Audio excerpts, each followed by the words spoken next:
The Libido Doctor is in. Hello and welcome to Libido Doc, a place where we talk about human sexuality with a focus on married women. I'm Dr. Suzanne, and today I would like to talk about a very simple topic. Are you fit for the throne? Are you that queen the king is looking for? All right, so let's read a very short passage. It's going to be Proverbs 12, verse 4, and it goes like this. An excellent wife is the crown of her husband, but she who shames him is like rottenness in his bones. We're going to use a few examples, a couple in the Bible and one in the general population. The first example is Queen Vashti and her husband. Queen Vashti was married to this great king. I would say he was an emperor because he was ruling over multiple countries and domains. He was very powerful. He decided to give a banquet because he was happy, merry, and he was celebrating. It was a season of celebration. And at some point, he requested that his queen comes to be shown off to his guests, but she refused. Because she refused, it was seen as an act of dishonor. Due to that, she was deposed and replaced by Queen Esther. You can go read the book of Esther to have all the details of the story. I'm just paraphrasing, all right?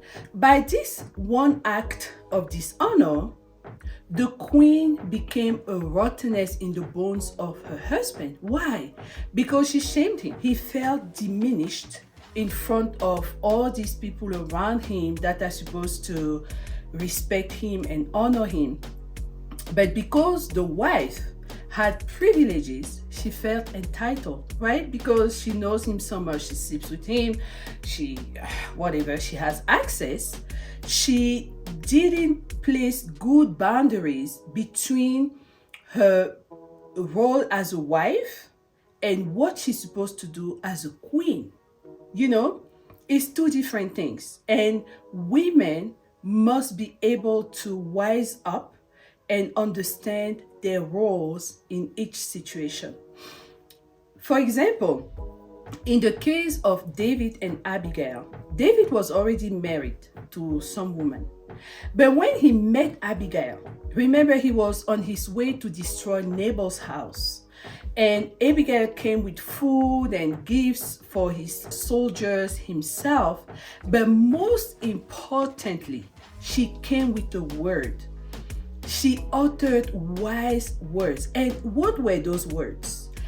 Abigail simply reminded David that he was a king.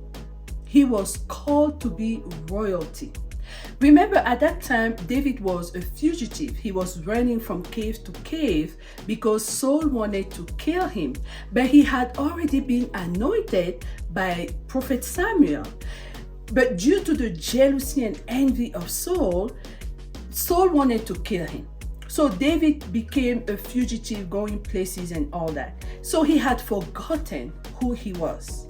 But Abigail was able to remind him, my Lord, you are more than that. You are a king. She spoke life into him. And he realized, oh my God, that's right. And guess what? David ended up marrying Abigail. And I'm pretty sure that the presence of Abigail in his life triggered that desire and that time, that Kairos moment. Because, you know, we have all these blessings and prophecies spoken about us, but there's always a time. Remember when God told Abraham, go out and look at the stars in the sky. You will have so many descendants. But Abraham was like, Lord, I don't even have one child. It took 25 years. But when the Kairos moment came, the angels, the three people who were passing by, and Abraham had the thing of, oh my God, let me call them and care for them and all that. That was his Kairos moment. That's when the seal of the prophecy and the promise was made, and Sarah had a child the following year.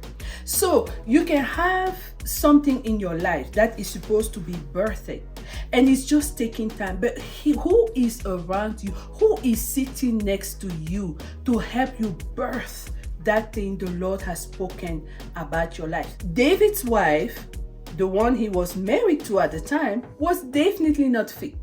God had to send Abigail to tell him, this is your time. This is your season. You are a king and you will sit upon that throne. Very important. Now, in the modern times, let's say, for example, you are married to a man of influence and he goes out there to do some great work. He goes with you. You are not trained. You get there. Instead of smiling, being agreeable, you pack your face like a pack of moi moi with boiled eggs. So that when we cut through that, we see the eggs with eyes like that. You rolling your eyes, you looking around you just twisting your mouth. What kind of woman is that? You are not fit for the throne.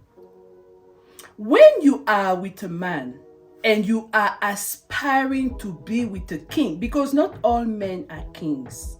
Some men are not kings. Okay, I don't want to give them a name. When you are with a king, you have to ask yourself, am I fit to be next to him? Do I know how to be presentable and fit with him so that his mission, his doings are agreeable for what he's doing? Are you fit? This was Dr. Suzanne, and I'll see you next time. Bye.